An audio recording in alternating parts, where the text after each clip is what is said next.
Hi, you're watching Video 101 and I'm John Crossman. Thanks for watching. In this video, we're continuing our top 10 list of technical characteristics of an effective video editor. As I've said in other videos, that list could, there's a lot more than 10 things you need to know from an artistic or a technical standpoint, but these are some basics I think that are a good place to start at least. And the next three, including this one, are basically about organizing. And so the first one that I think is critical is to organize your project. Now, for me personally, organizing has taken place over a period of time. I didn't sit down with my first project and start organizing it from day one because I didn't really know what I would need to be organized. You may find yourself in that point, or you may find yourself that honestly that you didn't understand that you could have endless folders and subfolders in your project, and you can clean out the clutter that's in your project by just tucking things away. So in organizing your project, in my case, every project has footage. Every project has sound of some type, usually music. Most projects have graphics. Some projects, quite a few, have images as well. And then the software that I use, Adobe, uses sequences. Some people call them timelines. Maybe Adobe calls them timelines, but maybe it was Final Cut that called them sequences. But you either have a sequence or a timeline, which is where you actually build out your story. And so those 5 folders are what I have in my project.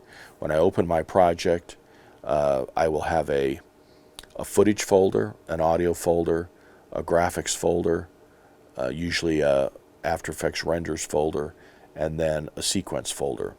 Now, if I'm only going to have one sequence and I've only got 2 video clips and a song, I don't have to go through the hassle of creating all those folders and, because I only have a handful of assets. So if you're working on, projects at that scale, then organization isn't as important.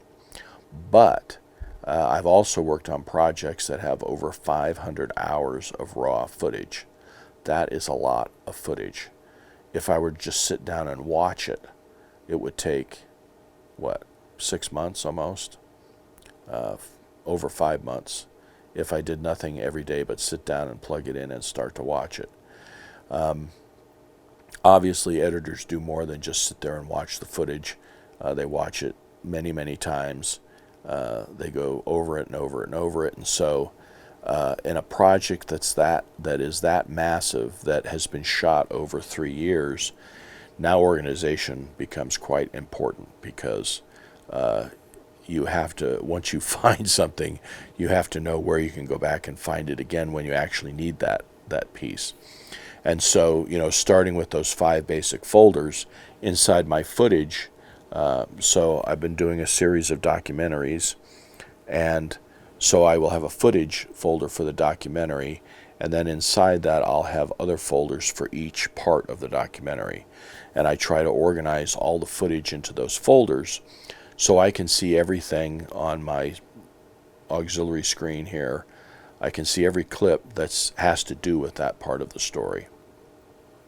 I used to just use list views because it used to be too taxing, for lack of a better word, on my computer to have all these thumbnails. But either Adobe or the computers have gotten better, and so I really like the thumbnail view.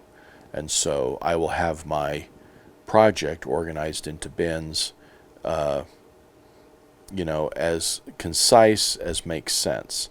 And, the bigger the project, probably the more bins you would have. And that's just, common sense. But be aware that, you do have folders or bins, depending on your software and what they're called, and to use those to organize your project so that you're not having to look through, literally hundreds of, names to find your After Effects renders, that they're in the After Effects folder.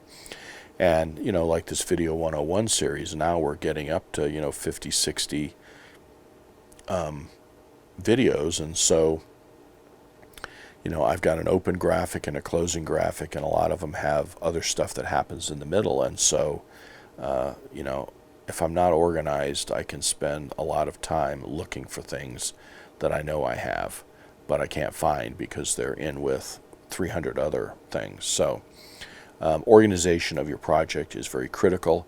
I believe it's really key to being an effective editor, especially on bigger projects. Smaller projects, it may not be as critical, but if you are successful in editing, you're going to get into some long projects, and you need to be able to work with the project as quickly as you can. Working at it as quickly as you can, it's still going to take a long time to get it done, because that's just the nature of the business. So being organized helps, minimize the wasted time that you have.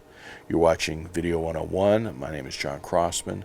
In the next video, we'll continue with the top 10 technical things, talking about consistency in your work.